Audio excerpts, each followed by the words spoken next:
நம்ம என்ன பார்க்க போகிறோன்னா உருளைக்கிழங்கு கத்திரிக்காய் புளிக்குழம்பு. வானலில் ஆயில் ஆட் பண்ணிக்கோங்க ஃப்ரெண்ட்ஸ். தாராளமாக நல்லெண்ணெய் ஊற்றிக்கோங்க.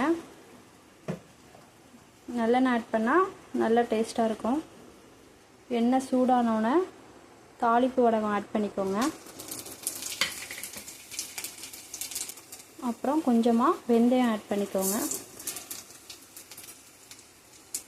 அப்புறம் பொரிஞ்ச பிறகு வெங்காயம் பூண்டு சின்ன வெங்காயம் ஆட் பண்ணிக்கோங்க ஃப்ரெண்ட்ஸ். அப்போ தான் நல்லா டேஸ்ட்டாக இருக்கும். அதுலேயே கொஞ்சமாக சால்ட் ஆட் பண்ணிக்கோங்க. அப்போ தான் நல்லா ஃப்ரை ஆகும்.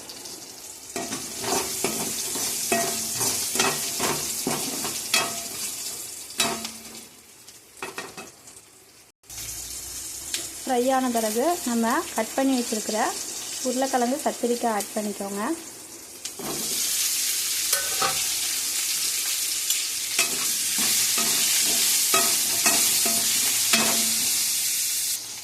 அப்புறம் நம்ம கரைச்சி வச்சுருக்க புளி கரைசலை ஆட் பண்ணிக்கோங்க.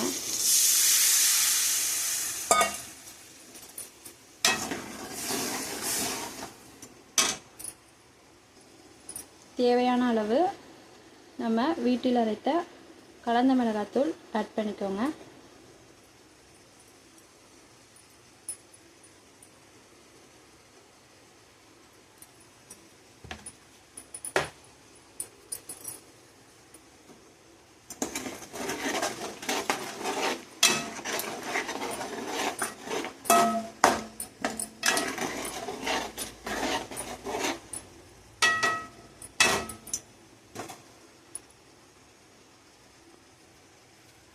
இப்போ மூடி வச்சுருங்க.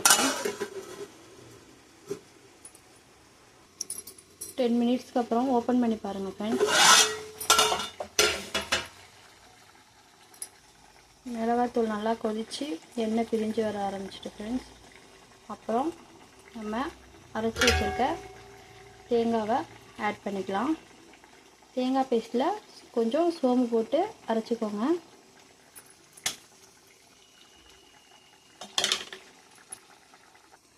தேவையான அளவு தண்ணி ஆட் பண்ணிக்கோங்க.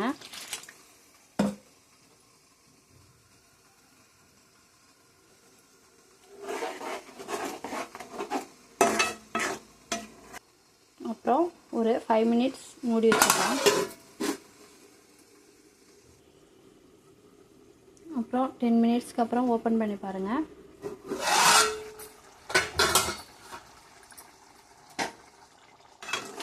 நல்லா கொதித்து நல்ல திக்னஸ்க்கு வந்திருக்கு.